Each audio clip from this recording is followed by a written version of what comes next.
Salam sejahtera bagi kita semua. Perkenalkan, nama saya Dewi Sincero Ramanalu dengan NIM 114224047 dari Program Studi Sarjana Terapan Teknologi Rekayasa Perangkat Lunak. Pada video kali ini, saya akan menjelaskan hasil proyek individu dari mata kuliah analisis kebutuhan perangkat lunak yang telah saya lakukan.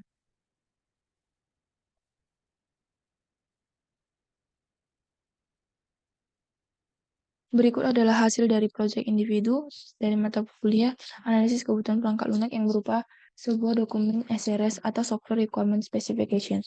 Adapun topik yang saya ambil yaitu pembangunan aplikasi sistem informasi Roscoe Lagu Boti berbasis website. Berikut adalah daftar isi dari dokumen ini.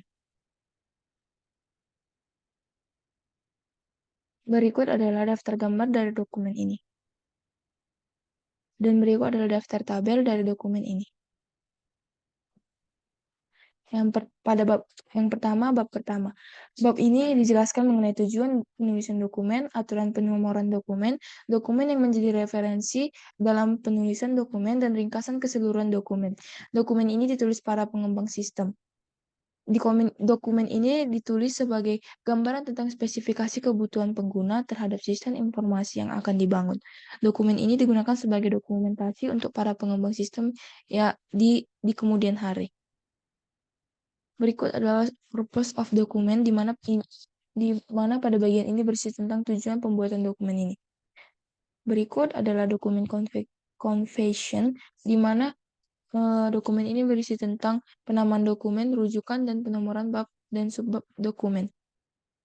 Dan selanjutnya, referensi dokumen, di mana dokumen ini berisi tentang rujukan dalam pembuatan dokumen ini. Yang selanjutnya, dokumen summary, di mana dokumen ini berisi tentang penjelasan berupa gambar dari proses pembuatan hingga pengimplementasian. Di mana dokumen ini rangkuman dari keseluruhan bab yang akan dibuat pada dokumen ini, dokumen SRS ini. Yang kedua, sistem overview, di mana pada bab ini berisi tentang deskripsi atau latar belakang sistem yang sedang berjalan atau disebut dengan current system, dan sistem yang akan dicapai dari hasil pembangunan website atau yang disebut dengan target system. Bagian-bagian yang sedang terjadi saat ini mencakup waktu yang diperlukan dalam proses yang ada, prosedur, pengguna, dan bisnis proses. Sama halnya dengan sistem yang akan dicapai dari hasil pembangunan website yang terdiri dari 3 bagian, yaitu pengunjung, pembeli, dan admin. Dan selanjutnya, current system overview. Pada bab ini berisi tentang current system atau sistem yang sedang terjadi Berikut adalah current systemnya. Permasalahan yang sedang terjadi adalah yang pertama, Roscoe Bakery kesulitan untuk memperkenalkan produknya kepada pendatang atau pengunjung yang berasal dari luar daerah Toba. Yang kedua, pembeli yang ingin melakukan pemesanan kue seperti pemesanan kue ulang tahun masih harus memesan secara manual ke toko dan menunggu pemesanan H+1 dari hari pemesanan. Yang ketiga, stok produk toko Roscoe Bakery tidak stabil dan toko Roscoe Bakery Lagu Boti sedang mengalami kekurangan karyawan. Yang selanjutnya, keempat, pengunjung dan pembeli kesulitan untuk membeli kue tertentu karena tidak tahu informasi kue yang sedang tersedia, dan tidak sering juga pembeli yang ingin membeli kue tertentu tidak jadi dikarenakan kue tertentu habis. Dan selanjutnya, terkadang karyawan toko Roscoe Bakery juga kewalahan menangani pembeli yang melakukan pemesanan yang melalui via WhatsApp. Jadi, ada beberapa pembeli yang sudah mengetahui nomor toko Roscoe Bakery. Jadi, semisalnya contoh, pembeli ini ingin melakukan pemesanan kue ulang tahun. Lalu dia menelepon toko Roscoe Bakery dan melakukan pemesanan melalui via WhatsApp dari toko Roscoe Bakery, lalu mengambil produk tersebut dari ke tokonya langsung. Jika pembeli ingin melakukan pemesanan tetapi barangnya dikirim langsung kepada dia, toko Roscoe Bakery Lagu Boti akan langsung memberikan nomor telepon toko Roscoe Bakery cabang Porsea agar pembeli lebih bagus melakukan pemesanan dari Porsea, dikarenakan di Porsea dapat melakukan pengiriman barangnya secara langsung. Yang selanjutnya adalah Berikut adalah gambar BPMN dari current system yang sedang terjadi. Pada gambar BPMN ini terdapat suatu subproses yaitu melakukan produksi. Yang selanjutnya, bisnis proses untuk melakukan produksi. Pada pada bisnis proses ini diterangkan yaitu menggambarkan bisnis proses melakukan produksi, di mana melakukan produksi yaitu memeriksa stok. Jika persediaan stok sudah habis, maka karyawan akan membeli persediaan stok dan melakukan produksi. Jika persediaan masih ada, maka karyawan akan melakukan produksi. Dan selanjutnya, berikut ada user yang berperan dalam bisnis proses ini. Dan berikut adalah service system pada bisnis proses ini. Yang selanjutnya, target system overview. Pada bab ini berisi tentang sistem yang akan dibangun. Berikut adalah gambar dari target sistem yang akan dibangun. Pada BPMN ini terdapat beberapa subproses ya. Terdapat beberapa subproses. Yang selanjutnya, berikut adalah bisnis proses untuk melakukan pembelian. Pada subproses ini terlihat bahwa melakukan pembelian dapat saat ingin melakukan pembelian, jika pengunjung website tertarik untuk melakukan pembelian, maka pengunjung website melakukan pendaftaran akun. Dan jika pembeli sudah memiliki akun, maka melakukan login. Ini memilih satu. Pertama, jika pembeli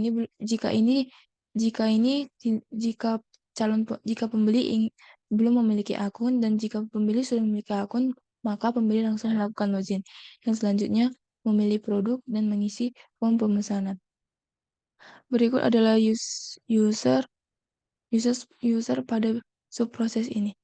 Yang selanjutnya berikut adalah service time pada subproses ini. Yang selanjutnya subproses mempersiapkan pesanan.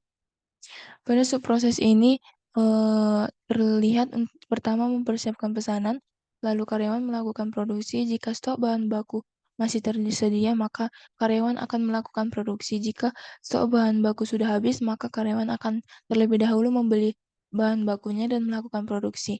Setelah itu karyawan melakukan pengemasan produk. Selanjutnya, berikut adalah user yang berperan pada bisnis proses ini. Ini berikut adalah service time yang terjadi pada subproses ini. Dan selanjutnya, bisnis subproses untuk menerima konfirmasi pemesanan. Pada subproses ini terlihat menerima konfirmasi pesanan dapat dilakukan dengan dua cara, yaitu COD atau cash on delivery. Yang jika melakukan tahapan ini, pembayaran akan terjadi, pembayaran akan dilakukan untuk menunggu barang yang diterima. Yang selanjutnya melalui transfer. Jika melalui transfer, maka admin akan melihat bukti pembayarannya. Dan selanjutnya adalah berikut adalah user ya pada subproses ini. Berikut adalah service time pada subproses ini. Dan selanjutnya subproses mengelola produk. Pada subproses ini terlihat dalam mengelola produk. Yang pertama, admin menambahkan produk. Saat admin menambahkan produk, saat admin menambahkan gambar produk dan menambahkan detail produk. Dan selanjutnya, admin juga dapat melakukan pengeditan produk. Berikut adalah user pada subproses ini, dan berikut adalah service time pada subproses ini. Dan selanjutnya, subproses mengelola pesanan. Pada subproses ini terlihat admin yang mengelola pesanan, di mana admin dapat menerima pesanan atau melihat pesanan atau menolak pesanan. Yang selanjutnya berikut adalah user pada bagian subproses ini. Berikut adalah service time pada subproses ini. Dan selanjutnya functional requirement. Pada bab ini berisi tentang functional requirement yang dimana pengertiannya adalah kebutuhan yang berkaitan dengan fungsi atau proses transformasi yang harus mampu dikerjakan oleh perangkat lunak. Berikut adalah software features, di mana pada bagian ini berisi tentang use case diagram. Pada use case diagram ini saya memperkecil skop sesuai dengan instruksi dalam pengerjaan dalam pengerjaan proyek individu HKPL ini. Berikut adalah use case skenario untuk melakukan autentifikasi. Berikut adalah use case skenario untuk melihat halaman beranda. Berikut adalah use case skenario untuk melihat halaman produk.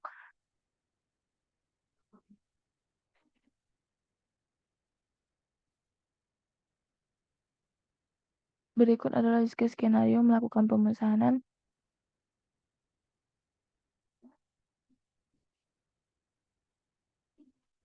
Berikut adalah use case skenario mengelola produk. Berikut adalah use case skenario mengelola pesanan. Dan berikut adalah user karakteristik.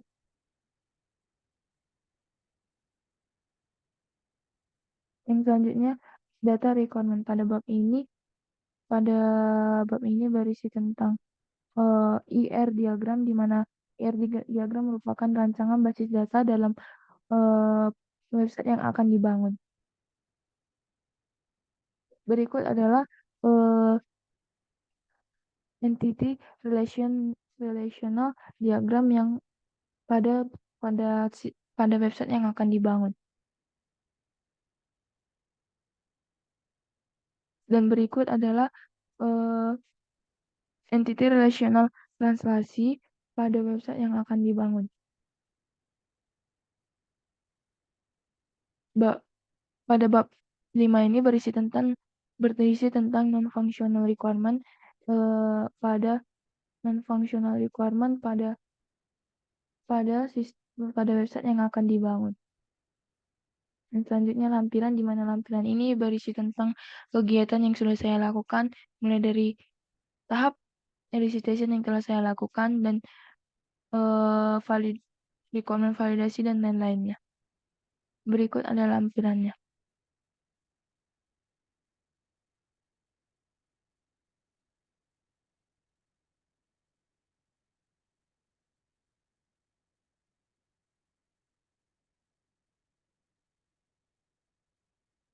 Berikut adalah hasil wawancaranya.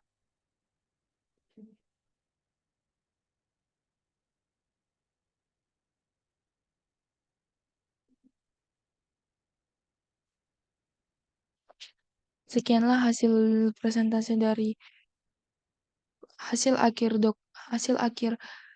proyek individu saya yang berupa dokumen SRS. Bila ada tutur kata saya yang salah, mohon dimaafkan. Akhir kata saya ucapkan terima kasih.